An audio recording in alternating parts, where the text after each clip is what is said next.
di awal surat An-Nisa ayat yang ketiga, dan Allah menempatkan syariat poligami ini di dalam surat yang juga disebut nama surat itu dengan An-Nisa, perempuan. Nah, itu ada rahasianya itu Bapak Ibu. Jadi dalam Al-Quran itu ada nama suratnya surat At-Talaq. Apa arti At-Talaq? Bercerai atau perceraian. Tetapi justru di dalam surat At-Talaq itu banyak perintah yang memerintahkan kita tentang takwa. Jadi apa hubungannya takwa dengan perceraian? Nama suratnya At-Talaq, tetapi banyak perintah di dalamnya tentang takwa. Itulah ayat yang disebut oleh sebahagian para ustadz kita, ada di dalamnya ayat 1000 dinar. Wa may yattaqillaha yaj'al lahu makhraja wa may yatawakkal 'ala Allahi fahuwa hasbuh innallaha lanjutkan Bapak Ibu. Itu ayat-ayat tentang takwa. Nah, di dalam surat An-Nisa ayat yang ketiga, apa kata Allah di dalam firman-Nya? Fankihu ma taba lakum minan nisa. Nikahilah mana saja yang baik menurut kalian, bagi kalian dari perempuan-perempuan itu. Sebahagian menafsirkan dari anak yatim perempuan itu. Masna 2, wa thulatha 3, wa ruba' dan 4. Nah, fa in khiftum alla ta'dilu, apabila kalian khawatir tidak bisa berbuat adil, tak bisa berbuat adil dari memiliki 2 pasangan hidup, atau 3 atau 4, tak bisa rasanya berbuat adil, apa perintah Allah? Fawahidatan, cukup. Dengar itu Pak, langsung disambung oleh ibu-ibu, cukup 1 katanya. Nah, lalu diuraikan di sini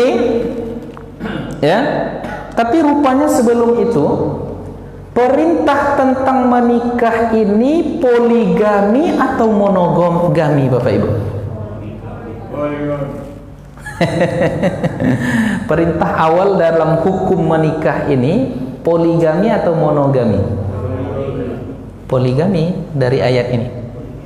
Jadi perintah awal menikah itu nikahi 2, nikahi 3, nikahi 4. Kalau tak bisa baru 1. Nah, jadi prinsip pertamanya kita ini menikah tuh bagaimana Bapak? Nah, Bapak Ibu yang dimuliakan oleh Allah Subhanahu wa taala.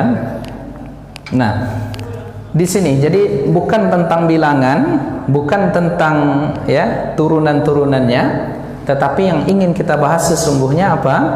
Wa iza aradna, apabila kita ingin membahas tentang prioritas poligami ini, apa saja yang ada di dalam poligami itu, adakah maslahat ataupun mafsadat, maka pembahasan ini perlu kita rincikan, kata pengarang kitab. Nah, sebab apa? Jangan kita cenderung nanti ke kanan sehingga menzalimi, sebagaimana kita cenderung ke kiri nanti yang juga berujung kepada penzaliman. Maka kita ingin melihat seperti apa sesungguhnya hukum hakam seputar poligami.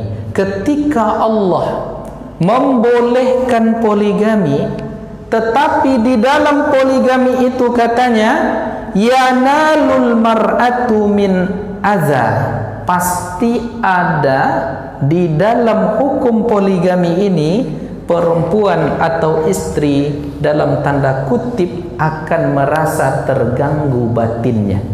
Apa sebab? Karena ada wanita lain tusyarikuha fi zawjiha, ada wanita lain yang ikut serta memiliki suaminya. Iya enggak, Bu? Pasti ada merasa terganggu batinnya. Nah, wa tanghisu 'alaiha 'ishaha, ada perempuan lain yang hadir di hidupnya. Wa qad yatabadar ila azhanina anna ta'adduda mafsadatun bihaqqi zaujatil ula. Nah, pasti secara natural, ya, secara natural, secara alami, siapapun itu wanita pasti terganggu batinnya, ada rasa cemburu, ada rasa berat hati disebabkan ada wanita lain yang ikut serta di dalam hidupnya, yang juga di dalam tanda kutip memiliki suaminya. Nah, maka jika kita tinjau dari sudut pandang ini Bapak Ibu sekalian, maka seolah-olah muncul di sana mafsadat. Mafsadat itu apa? Ada kerusakan, ada keburukan di dalam hukum seputar poligami. Kenapa? Karena perempuan pasti terganggu. Itu naturalnya tuh, Bu. Ya. Makanya dulu ada seorang ustazah, ya, tampil di televisi. Ada jamaah yang bertanya tentang poligami ini kepada beliau, karena beliau ustazah mengerti hukum Islam, diuraikannya tentang poligami boleh ini dan itu. Akhirnya di ujung kalimatnya ia katakan, poligami itu boleh, bagus dalam kondisi tertentu, asal jangan lakiden, katanya. Nah, dia udah bicara tentang hukum hakam poligami, asal jangan. Nah, apa arti asal jangan lakiden tuh, Bu? Asal jangan suami saya udah ustazah itu, ya. Udah ustazah itu yang mengerti hukum, tetapi secara alami ada perasaan di mana dia belum bisa menerima. Nah, dari sudut pandang ini, kata pengarang kita, seolah terlihat di dalam hukum poligami itu ada mafsadat yang terkandung di dalamnya. Nah, namun kata beliau, la budda an nudrik, tetapi di sisi lain kita harus mengetahui juga annat ta'adduda bidawabitihi huwa maslahatun bihaqqil mar'ati tsaniyah wa bihaqqiz zauji wa bihaqqil mujtama. Ternyata jika ditinjau dari sudut lain, poligami itu justru maslahat, ya, terhadap istri kedua atau terhadap istri ketiga dan keempat. Maslahatnya terhadap istri, kemudian ada maslahatnya untuk suami. Kemudian jika ditinjau lagi, ternyata hukum hakam poligami ini mendatangkan maslahat di dalam mujtama atau masyarakat. Nah, artinya apa? Bapak Ibu yang dimuliakan oleh Allah, di sini dikatakan, bisa dikatakan katanya, dengan maslahat yang ada tadi, kita menolak mudarat atau mafsadat yang besar di tengah masyarakat. Apa mafsadat yang muncul di tengah masyarakat? Yang pertama katanya, banyaknya al-awanis fil buyut. Maaf cakap, apa istilahnya? Awanis ini kalau diterjemahkan ke bahasa kitanya, banyaknya perawan tua. Nah, maaf cakap kalau bahasanya kurang enak didengar. Ini banyak, ini akan muncul. Wa hirmanil katsiri minan nisa'i minaz zawad. Lalu yang kedua, banyaknya perawan tua muncul nanti di tengah masyarakat, ketidakmampuan mereka ini untuk menikah. Lalu apa yang akan terjadi? Yang akan terjadi, qad yatasabbab, kadang-kadang menyebabkan inhiraf. Inhiraf itu penyimpangan, ya, bisa jadi penyimpangan secara akhlak, penyimpangan secara biologis. Maaf cakap, bisa jadi berujung kepada penyimpangan dalam persoalan seksualiti. Nah, jadi ini akan berujung ke sana nanti katanya. Nah, oleh karena itu, ya, seolah di satu sisi ada mafsadat, seolah di satu sisi ada maslahat.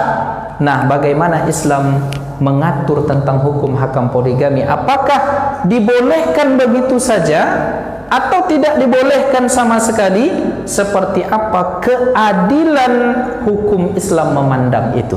Jadi jangan nanti setelah ini Bapak Ibu berkesimpulan, oh boleh lepas begitu saja. Kemudian ada pula yang berkesimpulan, oh tak boleh karena terjadi ya mudarat dan mafsadat, merusak ya hati kaum muslimin dan kaum muslimat. Nah, dengan dibalik hukum poligami ini, sehingga muncul pula nanti ya dalil. Nah, dalil ini tidak ditempatkan pada tempatnya. Ya, bahwa Rasulullah melarang Ali mempoligami Fatimah. Jadi ada ibu-ibu itu datang bertanya ke kita, Ustaz, poligami tak boleh Ustaz. Kenapa? Ali saja dilarang oleh Rasulullah untuk poligami, ya, mempoligami, menduakan, memadu Fatimah. Jadi selama Fatimah hidup, Ali istrinya hanya satu. Sebagaimana Rasulullah ketika awal mula menikah dengan Khadijah, selama hidup Khadijah, Nabi Muhammad tidak berpoligami. Dikeluarkannya dalil ini. Padahal Ali dilarang oleh Rasulullah itu berpoligami karena calonnya ketika itu adalah anak seorang petinggi musyrikin Mekah. Jadi tak mungkin bersatu antara anak Nabi dengan anak orang-orang musyrik, maka dilarang oleh Rasulullah sallallahu alaihi wasallam. Nah, Bapak Ibu yang dimuliakan oleh Allah, mari kita tinjau secara penafsiran terlebih dahulu. Dikutip di sini oleh pengarang kitab dari Al-Imam Asy-Syaukani. Nah, wal awwalu aula. Yang pertama itu lebih maslahat. Maknanya apa? Fa in khiftum alla ta'dilu.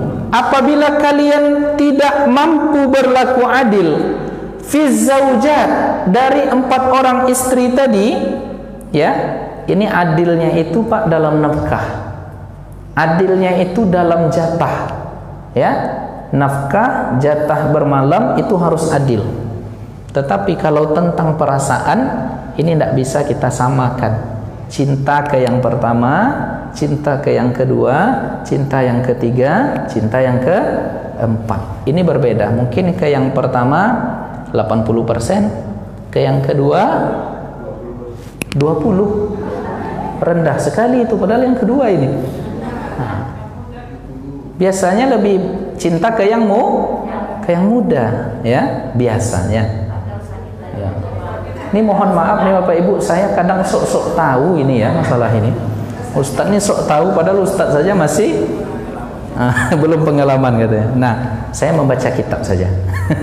Nah, di sini katanya. Nah, jadi kalau dalam rasa kecintaan itu boleh kita mungkin lebih cinta kepada si fulana ketimbang si fulana, tetapi yang adil itu wajib dalam nafkah, wajib dalam perhatian, wajib dalam pembagian jatah bermalam. Nah, ini wajib. Nah, menurut Al-Imam Asy-Syaukani, kalau tidak mampu berlaku adil, maka nikahilah satu. Wa fihil mana' minaz ziyadah. Dari ayat ini ada larangan menambah dari satu kalau khawatir tak mampu berlaku adil. Maka menurut perspektif sudut pandang Al-Imam Asy-Syaukani, mana yang lebih prioritas? Yang lebih prioritas adalah satu kalau tak mampu adil. Jangan sampai di situ saja, Bu. Prioritas satu atau poligami? Menurut Imam Asy-Syaukani, prioritas adalah satu, kalau tak mampu berlaku adil. Itu menurut Al-Imam Asy-Syaukani. Nah, lalu menurut Al-Imam Al-Qurtubi, ketika Allah mengatakan fa in khiftum alla ta'dilu fawahidah, Nah, maksud apabila kalian khawatir tidak mampu berlaku adil maka cukupkan satu.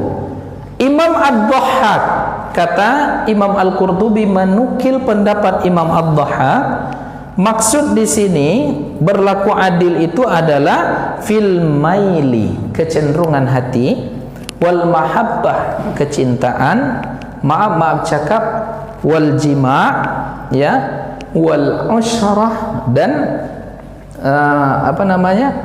wal qasam bainaz zawjat al arba', pembagian, ya.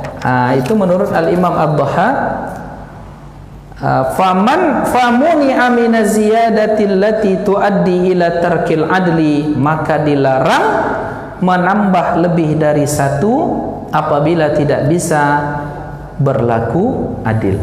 Nah, Al-Imam Al-Qurtubi menukil dari Imam Ad-Dhahhak juga, ya, lebih cenderung ke pendapat yang mengatakan cukupkan satu jika tidak mampu kita berlaku adil. Nah,